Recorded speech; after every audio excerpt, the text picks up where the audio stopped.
In the aftermath of my father's passing and the subsequent discussion about his inheritance, Emily and I found ourselves poised to take control of the remaining assets. My mother dropped this bombshell immediately after my father's funeral. Frankly, I had no intention of delving into the matter of inheritance on the day we bid farewell to my father. Nevertheless, Emily Everly, with her sparkling eyes, propelled the conversation forward. "There's a will, too," Emily announced proudly. "Just after Dad went to the hospital, Mom and I visited his room and had him write this." She continued, displaying the will with pride. "According to its contents, Dad had agreed to leave neither inheritance nor anything to me. Dad did that, even though he always relied on you.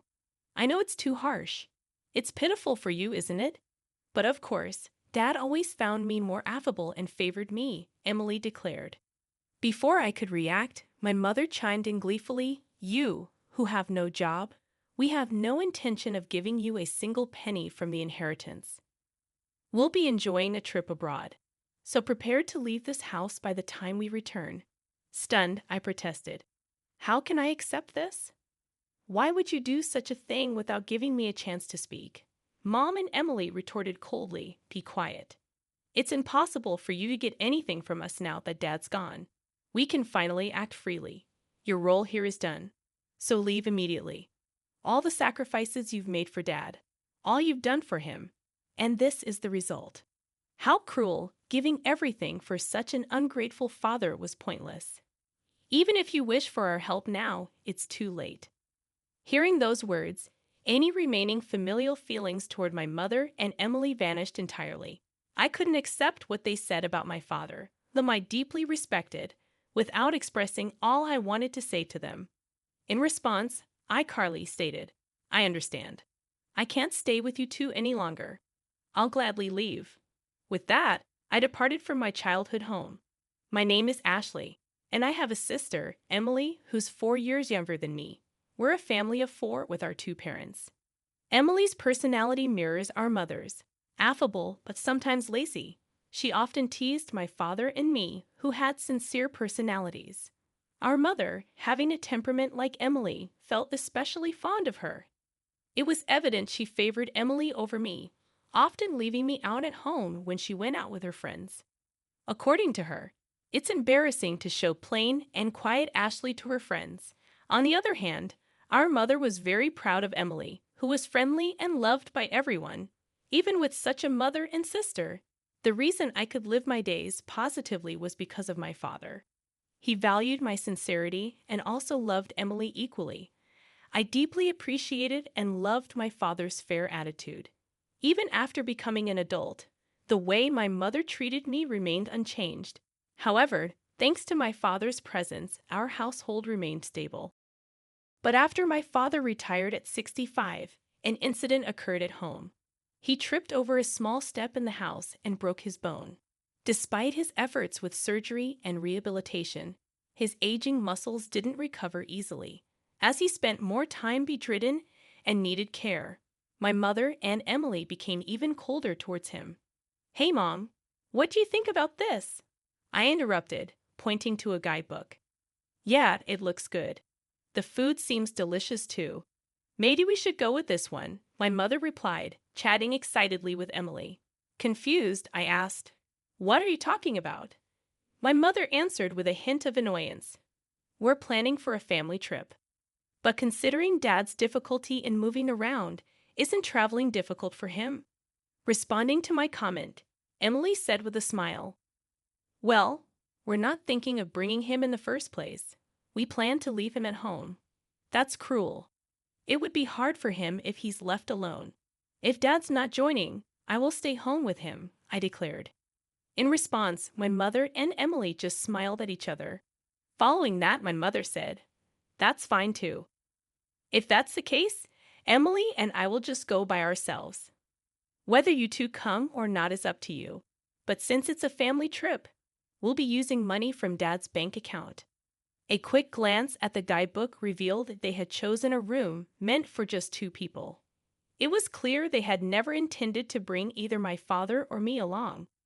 After that, my mother and Emily frequently went out by themselves, staying at high-quality inns or dining at reputed restaurants. It was as if neither my father nor I existed in the house. I kept an eye on their actions from a distance, trying to finish my work as quickly as possible to take care of my father.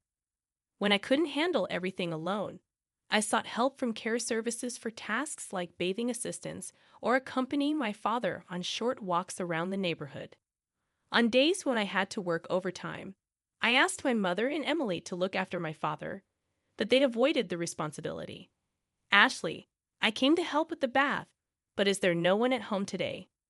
Upon receiving a notification from the care service staff, I quickly called my mother and Emily. Despite having informed them of the staff's visit in advance, they had left my father alone and gone out. When they finally returned home, I confronted them, but there was no apology from them. The staff are professionals, right? It's okay, even if we aren't there. Dad is an adult. He'll be fine being left alone. We don't want our time taken up caring for him like you. It seemed they genuinely believed they were doing nothing wrong. I realized I couldn't rely on them and decided that taking care of my father was my responsibility. Juggling work and living, the daily grind was far from easy, especially since neither my mother nor Emily showed any concern or understanding. My father's condition worsened as the days went by.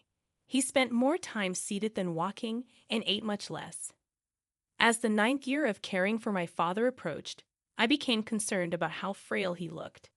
When I took him to the hospital, I was hit with a shocking diagnosis. Your father has advanced cancer. It can't be. I realized that we might not have much time left with him. Determined to support him in his final days, I quit my job to care for him full-time. I knew I had to tell my mother and Emily. Their reactions were unexpected when I informed them about his condition. Really? He never drank or smoked. It's unfortunate that such a sincere person ended up with cancer, my mother commented. Emily, with a stunned expression, said, I can't believe you give up your job to take care of Dad. I'd never make that choice. I thought they would be concerned about him, but they showed no signs of it at all. I was honestly surprised by their indifference, as if it was someone else's business. In the end, the two of them only visited him at the hospital for a short time and never really came to pay a proper visit. I supported him daily during his chemotherapy treatments. Despite our best efforts, we couldn't stop the cancer's progression, and half a year later, he passed away. The days after the diagnosis went by in a blur. Upon hearing of his death, my mother and Emily started a private discussion and left me to arrange the funeral on my own. Then, they disappeared somewhere. I didn't even have time to mourn my father as I had to arrange the funeral on my own. As the funeral began, my mother appeared and began to deliver the chief mourner's speech. Despite having done nothing, she put on a face for the public. I was irritated by her behavior, but the funeral proceeded smoothly. Worn out as I headed home, I was invited to the living room by my mother and Emily, who had already returned, saying they had something to discuss. Without any consideration for my exhaustion, my mother abruptly declared, regarding your father's inheritance, Emily and I will inherit this house and all other assets. Frankly, I wasn't in the mood to discuss inheritance on the very day my father passed away. However, Emily Everly chimed in. We even have a proper will. Look, she proudly presented a document and began to explain. Right after Dad was admitted to the hospital, Mom and I visited him and had him sign this. It states that you won't inherit anything. Dad agreed to it immediately. Emily smirked and said, after all the help you provided, it's so cold, right? Maybe Dad, in the end, preferred me over his two serious elder daughters. That's impossible. Before I could respond, my mother interrupted with an inappropriate grin. Clearly, Emily is more adorable, though. Your father always stayed home and had no hobbies. He surely saved a lot, right? Mom even quit her job because of the inheritance, and I took some time off work to enjoy the inheritance for a while. Before I could say anything, the two of them continued their conversation. My mother then told me, you, who have no job, won't get a penny from the inheritance. We plan to enjoy a vacation abroad for a while, so you should leave this place by then. I hurriedly countered, Wait a minute. Do you genuinely believe what you're doing is right? If that's the case, without waiting for me to finish, both my mother and Emily firmly responded, "Shut your mouth. It's a waste of time trying to take the inheritance from us. With your father gone, we'll do as we please. Your role here is done. Please leave this house promptly." To think that after all you sacrificed for Dad, this is what you get. There was no need to go to such lengths for such an inept father. It's pointless to regret and think about it now. Hearing those words, any remaining bond I felt for my mother and Emily was completely severed. I couldn't forgive them for speaking that way about my beloved father. Holding back what I wanted to say, I, Carly, told them, "I understand your thoughts. From now on, I can't imagine living together with you two. I'll gladly leave." Despite their initial surprise at my acceptance, the two soon smiled smugly together. Good to know. Once you leave this house, never rely on us again. Our relationship ends here. Whatever happens to you, we want no part in it. Don't even think of contacting us. Receiving this intense sentiment from my mother and Emily, I left the house, determined to live my life independently. I packed only my essentials and left the house a few days after the inheritance discussion. Unexpectedly, I received a call from my mother, who had claimed she would cut off contact with me. When I answered, she immediately confronted me in anger. "What have you done? Where has all the money from your father's account gone? Why are you suddenly calling? Didn't you say you wouldn't contact me?" Silence. "This is an emergency. Return your father's savings immediately." "What are you talking about? I left the passbook at the old house, didn't I? I have no way of accessing it after I left, but the money in the account is definitely gone." Such a significant amount of his savings couldn't have disappeared so suddenly. I found it suspicious when you managed to move out so quickly without a job. It seemed my mother had assumed that I had squandered my father's money. "Mom, haven't you ever checked the account balance before?" "Huh, I haven't bothered with such things." "I see. If you had, you would have noticed that Dad's savings weren't that much to begin with." "What do you mean, his savings were?" "Oh, where did his retirement money go?" "We used it for our wedding ceremony and the new house." "Wedding? New house? I have no idea what you're talking about." I had been in a romantic relationship with a man named Sean, who was in charge of the caregiving service for my father. Our relationship started through our mutual care for my father.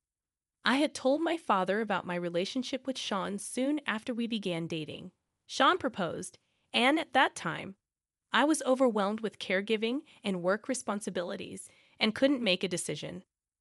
Upon learning the truth, my father said, "Care for yourself more than me. I want you to have a happy marriage," and he cheered me on.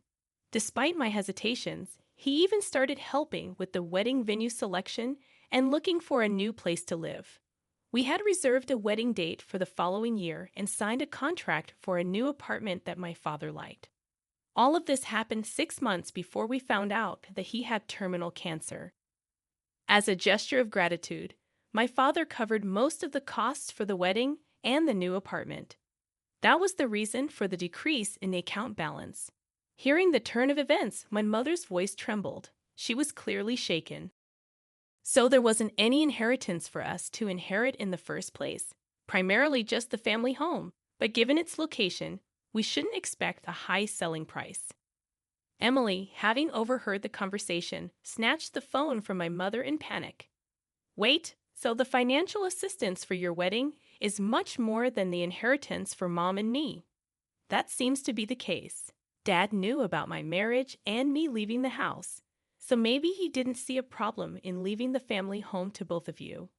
He might have used a significant amount for me and intended the inheritance to compensate for that. Could it be that the reason you quit your job was because your marriage had been decided upon?" "That's right. Sean is also involved in investment activities and is financially stable. He wanted me to become a full-time housewife. Also, I thought if I resigned early, I could focus on taking care of our father. I can't believe it. Why did you keep the news about your marriage and savings a secret from us?"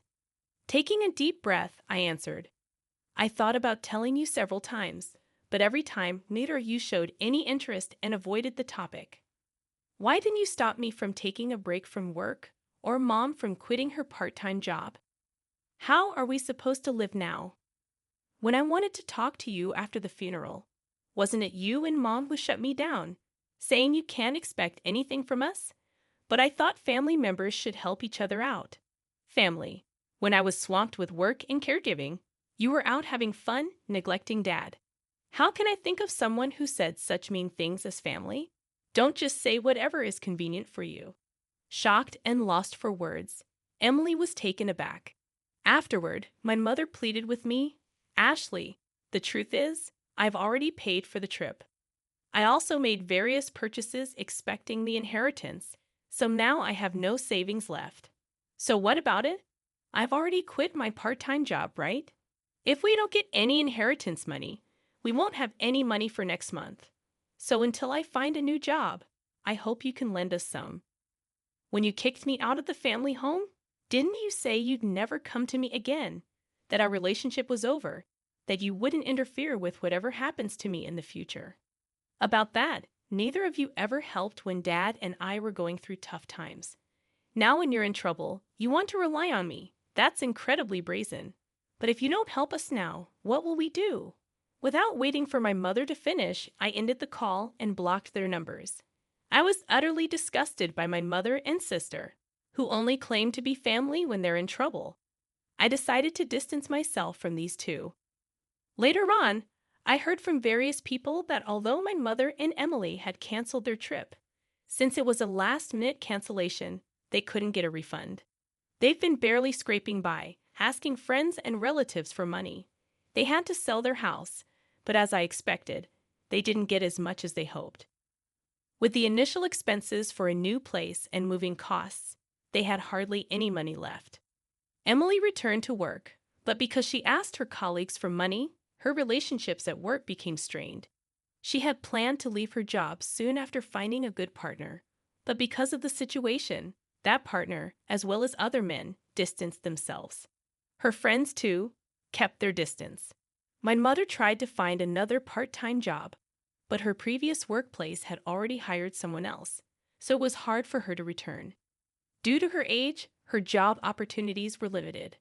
They managed their living expenses with my mother's meager part-time salary and Emily's earnings, slowly repaying their debts. Both of them seemed worn out. As for me, I was able to have a small wedding at the venue my father chose. The only regret is that my father couldn't be there for my wedding, but I believe he's watching over our happy moments from somewhere. My married life with Sean has been smoother than expected. We're enjoying peaceful and fulfilling days together. I'm eternally grateful to my father for supporting my relationship with Sean and giving me this opportunity. I've had to build a peaceful life with my husband, always remembering